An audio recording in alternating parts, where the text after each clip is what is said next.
Hey folks, this is the MMA Heat podcast. We will be talking about UFC Rio Rancho, Blachowicz's knockout over at Corey Anderson, Diego Sanchez getting an illegal knee. It's all coming up on the MMA Heat podcast.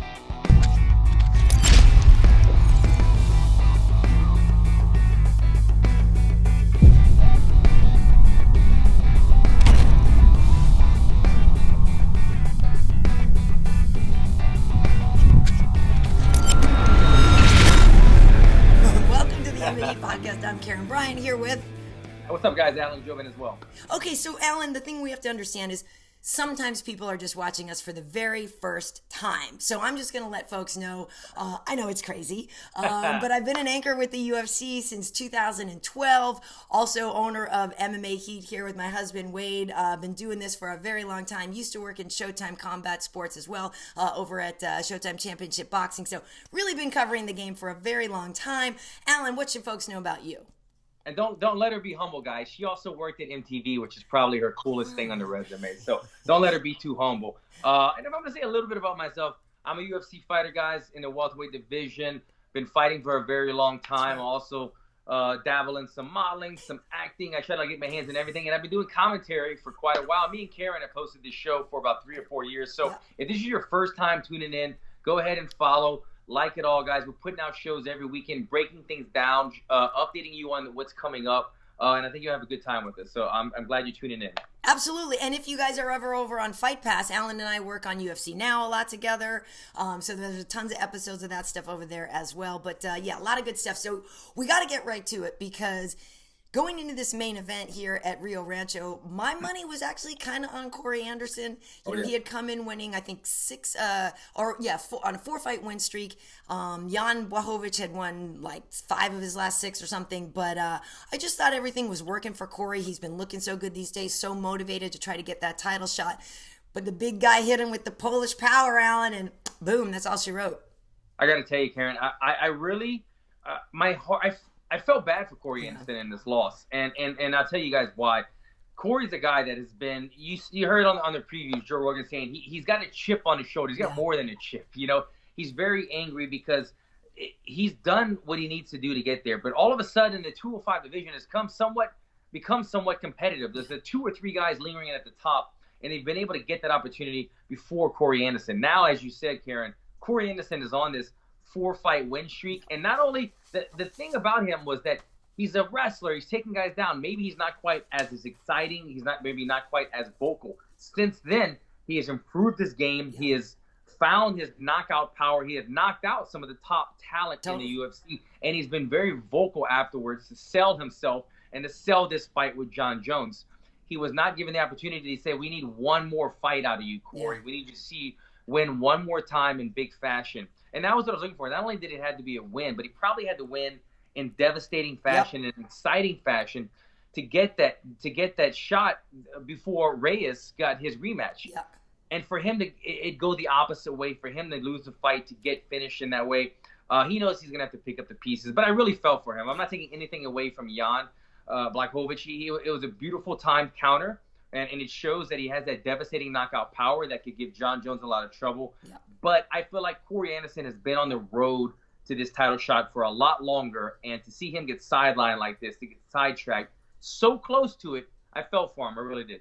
Yeah, I agree with you on that one. And I saw him in the hotel after, and, he took it in stride, and, you saw him put stuff out on social media right away about it, and he'll be back and all that. But I 100% agree with you. My heart just kind of went, oh.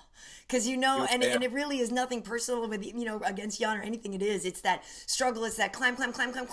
Oh, setback. It's like you can't help but feel for somebody in that situation. Corey was, he had 4 first-round finishes coming in this one, and he was, on a 4-fight win streak. Jan Blachowicz there with 6 knockout wins, and now he has 7.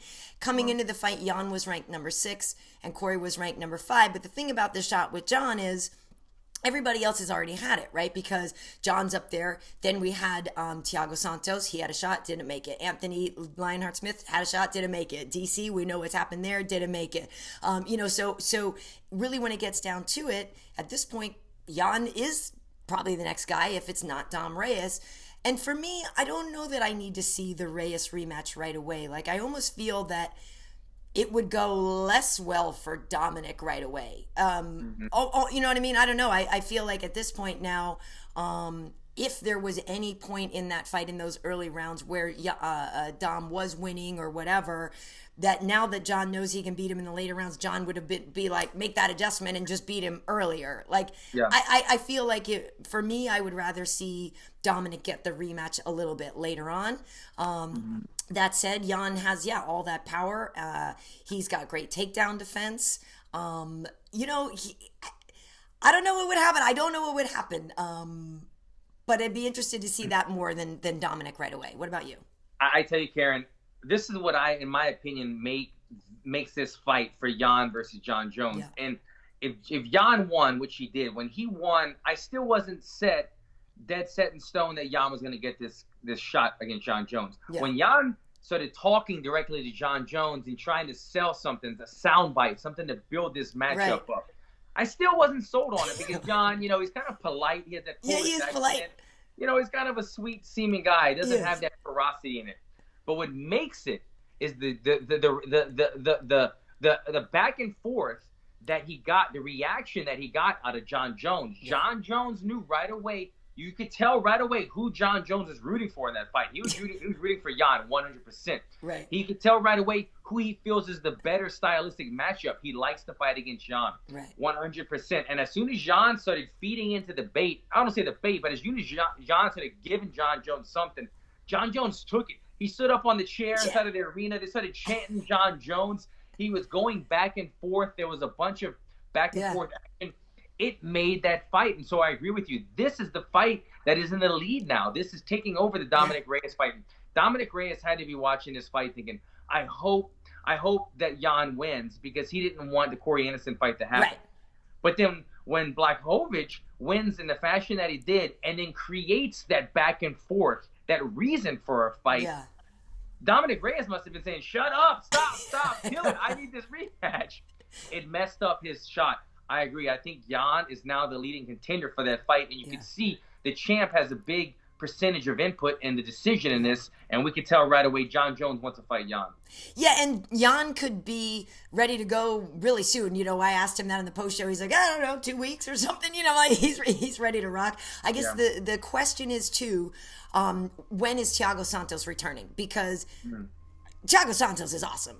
And Thiago Santos, I think, gave John an incredible fight, and that's on busted up knees, right? So if we can get a healthy Thiago Santos in there, it's kind of sucks because with that injury, you know, he's been out of the conversation, but we have to remember how amazing he is, right? So there's also the theory you could make John wait a little while, make Dominick fight Thiago, or make Jan fight Dom, or you know what I mean? But at this point, I'm cool with Jan just getting it because I don't know Thiago's return schedule quite yet.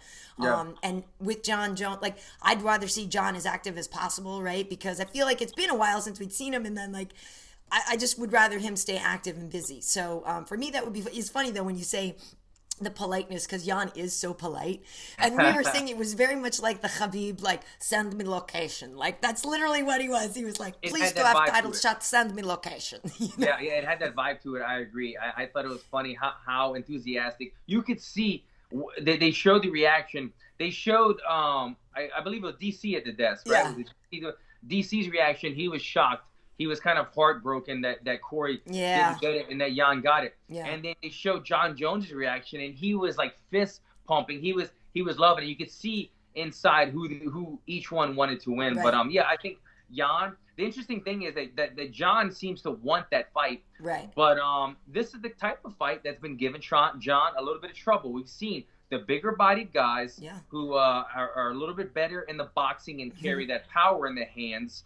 They've been catching up to John. John is still able to weather the storm. He makes adjustments in the later minutes of the rounds, and in the 4 and 5, the championship rounds, he's got those adjustments in the system, and he's able to win those rounds. But again, I think Jan would be a guy that probably has more knockout power than some of these other guys. I don't want to say he has more than Dominick Reyes, but I feel like if he connects, which Dominick Reyes connected on John quite a few times, I feel like Jan would have the opportunity to put John Jones down more so than Reyes.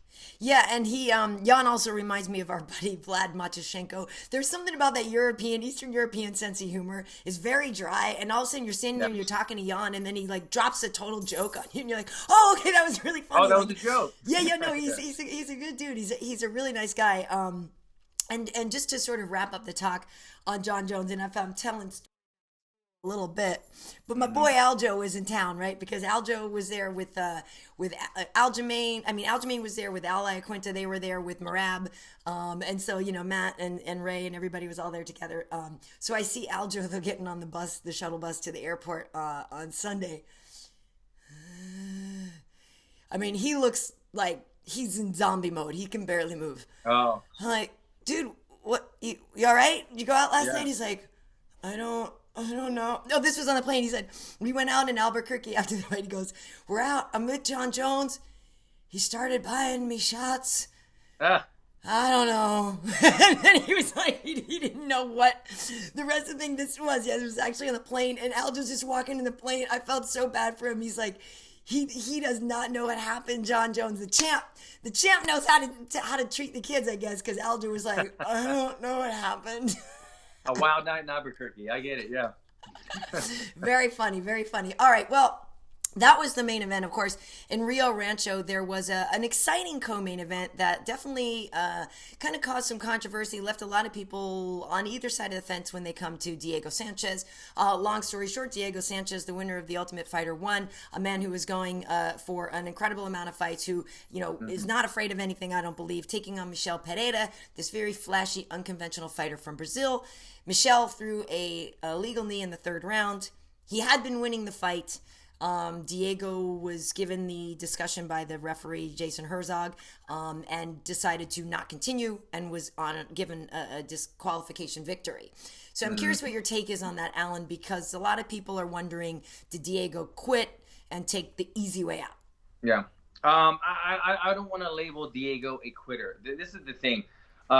Obviously, I'm a fighter, so I have that fighter mentality in terms of protecting the fighter, because a lot of people don't realize it, but yeah, everybody has a life, a family after fighting, and they're going through their injuries, and they're dealing with the concussions and the trauma, and they don't want to have this brain injuries or depression after fighting. So people are becoming a lot smarter. And, this is something that I really was thinking about today, and you kind of brought it up when you said this. Did he quit?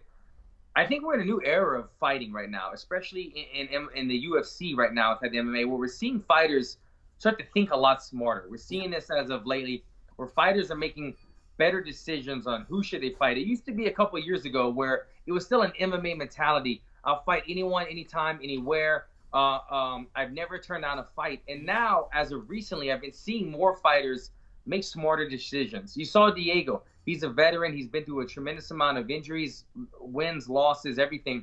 He was asking the referee, so was it an illegal knee? Does that mean that he's DQ'd? He wants to know, because Diego was hurt. Maybe some people would say that's quitting, but I don't see that way. I think he's looking at it from a business standpoint, what he needs to do. What I'm getting at is the sport is catching up with boxing. Boxing has done this for so long. They've been in the sport for so long that they know what they need to do. You don't see boxers getting out there and saying, I'll fight anyone, anytime, anywhere. Right. Boxers fight certain level guys. They build them until they get to a certain point. That way, not only are they worth more in terms of they're 20-0. Now we could do a Canelo versus a 20-0 fighter, and everybody makes more money. It's better business. But also, this fighter has not fought these tough beasts and got 2 or 3 concussions, and now he doesn't have a questionable chin, or he doesn't have a questionable mindset going in the fight. So we build these guys as strong lions when they do have that big money fight. It doesn't happen in MMA that way. We fight anybody. We have tough fights early in our career, and by the time we get these opportunities, sometimes guys are already beat up. I like the decision. It was not an entertaining decision. It was kind of an odd fight. But I'll say this. I don't know if I like the decision. I like the fact that Diego is taking it upon himself to look after his own health, to look after his future, to say, you know what? Maybe money's tight right now with Diego, or maybe he needs to do something. Maybe he's trying to buy a house. And he goes, you know what? I'm hurt. I could fight. The warrior in me wants to fight, but this might have given me a concussion, and this might bleed in my eye.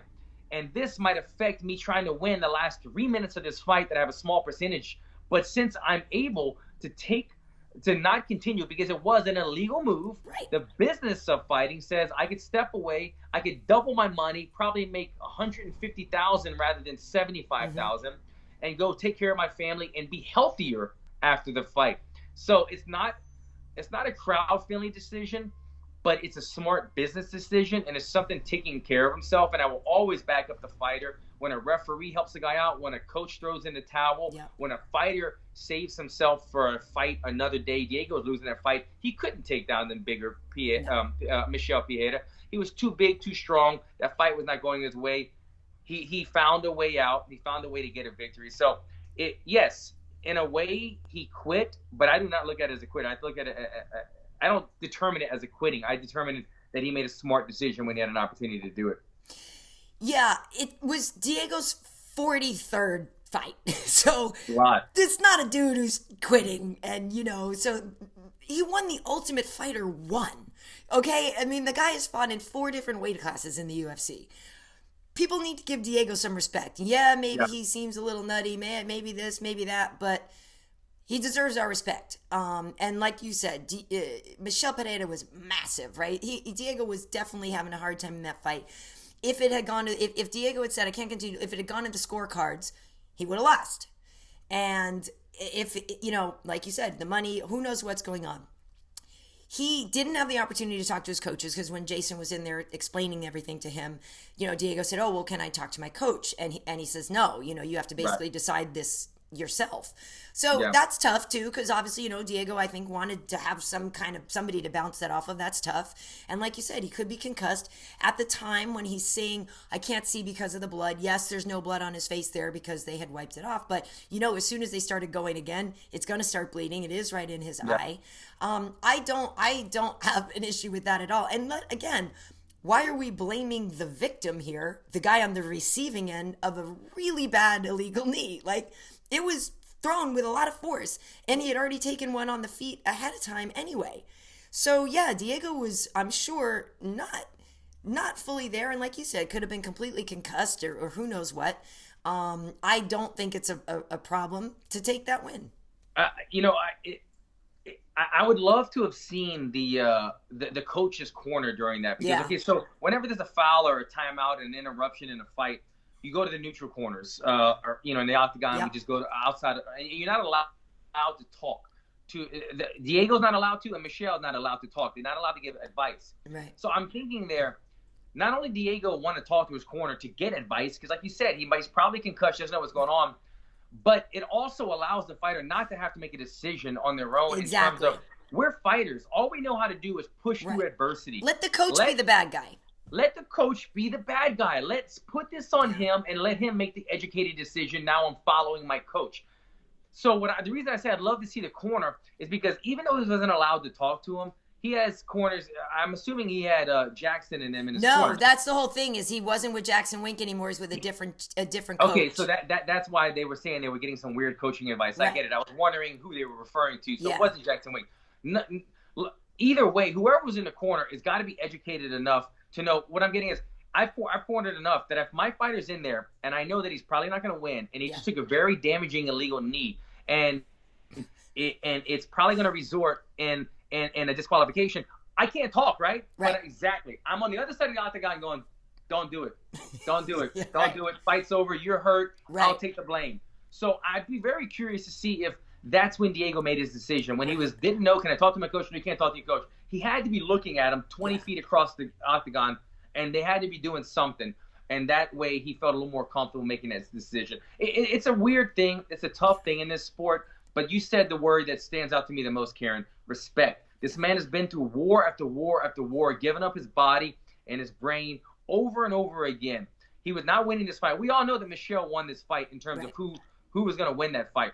But Michel made a tremendously dumb, I hate to say it, but it was a dumb error. It was a dumb mistake. He did something illegal, and it gave Diego a way to take the victory and not receive any more damage. Diego made a smart business decision. It's always going to be a weird one. And it wasn't the only one that happened that night as well. Right. It was not the only one that happened that night as well, and we will get into that, but I want to ask you a couple things first, too, about Michel Pereira.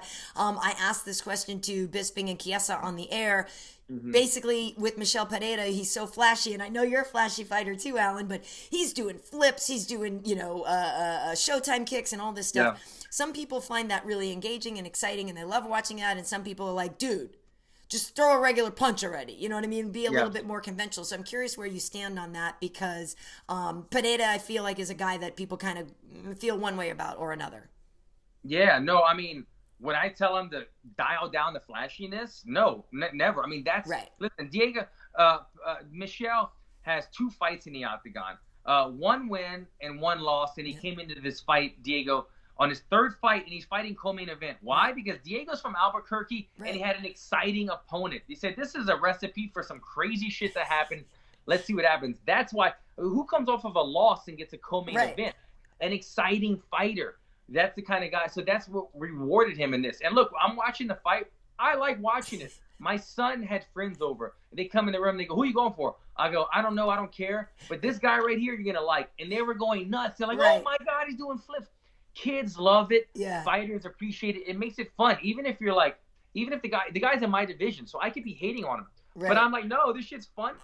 It's hilarious. It's entertaining. Do I think it would work against me? Maybe not. But is it fun to watch? Right. Yes, it is. So I wouldn't dial it down. He was dominating that fight. He just made a dumb error in the legal blow. But I wouldn't dial it down. I think it's something that is always worked for him. Look, I always say your fighting style is attributed to your 2 things: your personality and your first coach. Yeah. So Michel must have came from like a capoeira background to have those type of moves, and it shows who he is when he's in the light. When he comes out, what does he do, Karyn? When he walks down when his music comes out, he's dancing. Yeah. That's his personality. He's a shower. He loves the bright lights, and that's why he performs that way inside of the octagon. It reflects on his personality. We're not going to say change your personality because you're too exciting. Not a bit. He just needs to find ways of capitalizing on opportunities better. But no, he's an exciting fighter, and that's why he got that co-main event slot. Yeah, I agree. I think it's fun. I think it's wild to watch, throwing backflips and stuff like that. Maybe it's not always going to be effective. And like you said, maybe against somebody like you, it's not going to work. But I think it's fun to go for it. I mean, and it kind of reminds me of, like, remember in the old Raiders of the Lost Ark, and the guy comes out and he's doing his whole bit, and then Harrison Ford just goes boom. So maybe one day Michel Pereira is just going to get straight up knocked out by a straight right hand. But until then, like, I think the other stuff is entertaining. He's a risk taker. If we go to Vegas and we pass by the roulette table and somebody's throwing down $100,000 every time, we're not gonna, and everybody's oohing and on. I'm not gonna be like, yo, save your money. We're gonna be watching it. We love it. We entertain it. If he wants to take the gamble every time, we're gonna be on board watching it. It's fun. Well, as you mentioned, Diego Sanchez's disqualification victory was not the only one on the card. This was the first time we've ever had a UFC card with 2 disqualifications by illegal knee. The first one came a little earlier in the night on the main card when Brock Weaver received one from Kazula Vargas. Now, this one was really bad. Like, really bad. And this one was a little different because it was first round. Brock was losing also. And I'll tell you, I spoke to him in the hotel afterwards too, but he was losing, took a really bad knee, and didn't continue. The fight was waved off, and Brock was given the victory. And so in this one, people are like, oh, well, was it going to be a no contest? Was it going to be this? Can't go to the cards, right? Because it was only in the first round and all. I think that one is less debatable to me. Like, that was so bad. You got to just take the DQ. It's just done. They were really cool with each other after. He's like, no hard feelings. You could tell Vargas it was an accident. But in this one, that was a hell of a heavy knee.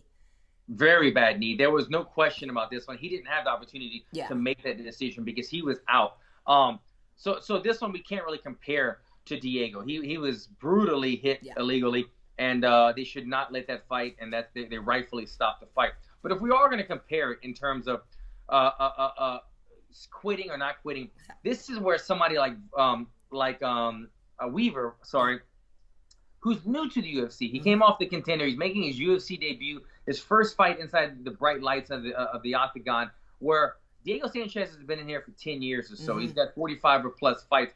Diego has the respect to be able to say, look, I'm going to opt out of it. Vargas is the guy you saw after the fight. Weaver was the guy after the fight saying, I don't take this as a win. Right. Because he's a warrior, and I get that mindset. He's a warrior. that's where he's at in his life. He's still fairly young, I believe. I don't know his age, but it looks like a young guy making his debut. He has a lot he still wants to prove, and a lot of pride at stake.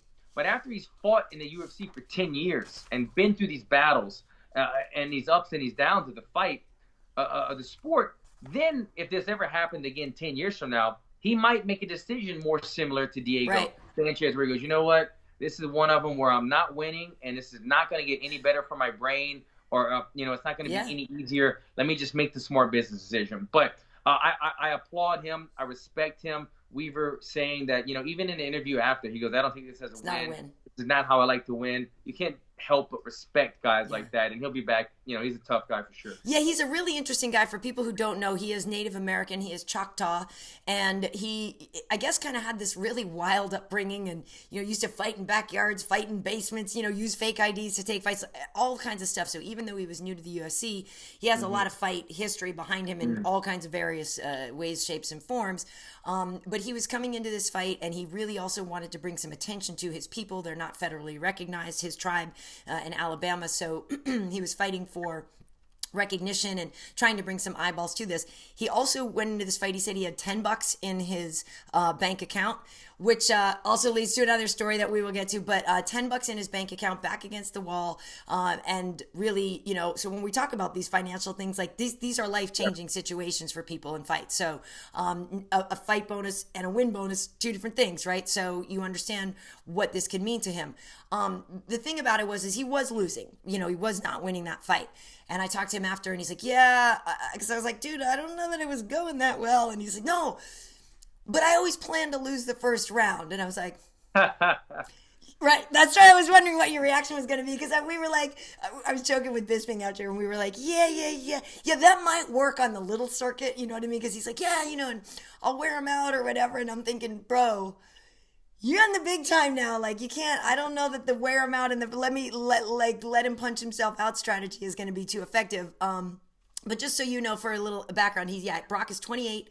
He has a 14-4 record coming in this fight. But the strategy of wear him out the first round, I was like, bro, no. You're going to have to change that. Right. Yeah. Like you said, in the smaller circuit, if you're fighting guys, they don't have the offensive arsenal. Right. And you can kind of wear them out, brush some punches off, and then start putting it to him. That works. Not in the UFC. Everybody is dangerous. If his butt would have been an inch off the ground, that would have been a legal knee. He would have been knocked unconscious, and that would have been a legit loss. He was definitely grounded, obviously. I'm not saying it was close. But yes, it just shows that you're fighting guys where you don't want to give them the opportunity to inflict damage upon you. So he might have to tweak that, but Brok, he's a warrior. I enjoyed his fight on the Contender show, and I really enjoyed, seeing him get the opportunity in the UFC. But he also went down when he was on the Contender. He was at welterweight, right? And he fought here at lightweight. I think it's probably his more rightful division. Right. And also just, it's funny because when you talk about it, sometimes you don't want to sound like patronizing, but when his Native American regalia, when he walked out with that headdress, I was like, that is the coolest thing ever. Like you said, the whole warrior look, his whole look, the whole thing, it's so intense. It's so intense, and so I really hope that we see more of him. And I just, it is interesting to think that he's fighting for more than just himself. He's fighting for his people too. And there's a lot behind him. Interesting guy. He's definitely somebody I'm gonna keep an eye out for. Well, Alan, I mentioned something about fights being life-changing, and your boy D-Rod, Daniel Rodriguez, comes into Albuquerque to take on Tim Means, who is an Albuquerque local. Your guy comes in on a shorter notice, right? Rolls into town, a UFC debut, gets shows up, so he gets his show money, gets a win bonus, then also goes home with a performance bonus. And this is a guy who I had heard had his back against the wall financially, and now he's in a life-changing situation. It's an amazing feeling. I can relate to it so much. We had texted before the fight, and I was just kind of telling him good luck. Mm-hmm. And he got back to me, and he was like, "Thanks, man. I'm just trying to make a debut like yours." And I appreciated that, and I know what that meant to me, and I know what that would have meant to him. And I just gave him some small talk advice about when the anxiety comes, do what you do. You belong there, and now you get to show it. And it was a very similar circumstance to mine. I fought a 10-fight veteran my debut. Tim Means is a tremendous veteran, very tough guy for Daniel Rodriguez to go in there and make his debut against. to get the finish, to get the win, the finish on a guy like Tim Means, and to get that bonus, man, to experience that with his crew, his UFC debut, making that walkout, the win. You're in the hotel room an hour later, somebody gives you a call, your manager or whoever, and says you got that bonus, or you're watching the press conference, whenever it gets that feeling, he's never going to forget it. And then you go out and you celebrate. I'm so happy for the guy, man. I think he really deserved it. I remember working out with this guy at Tap Out Gym headquarters, where Eddie Bravo used to do jiu-jitsu. Tap Out Gym. You've interviewed me there before. Totally. One of the first times, that me and Karyn had met. She had interviewed me there. And that's where he had started. He had started there from ground one, working with Eddie Bravo and Tap Out, and then going to the yard, working with Joe Schilling on his striking. So he was like a homegrown guy. He was a guy that Joe Schilling had helped start in the Muay Thai.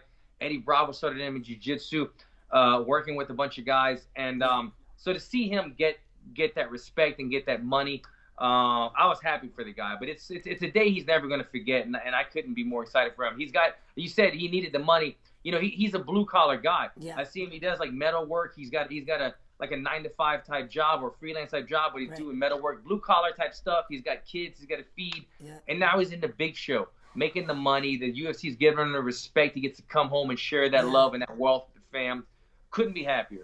It's awesome. It's great. It's just a great story. And I got to see Joe afterwards at the hotel. And, you know, Schilling's such a good dude, too. And so you're just happy for him, happy for the guys.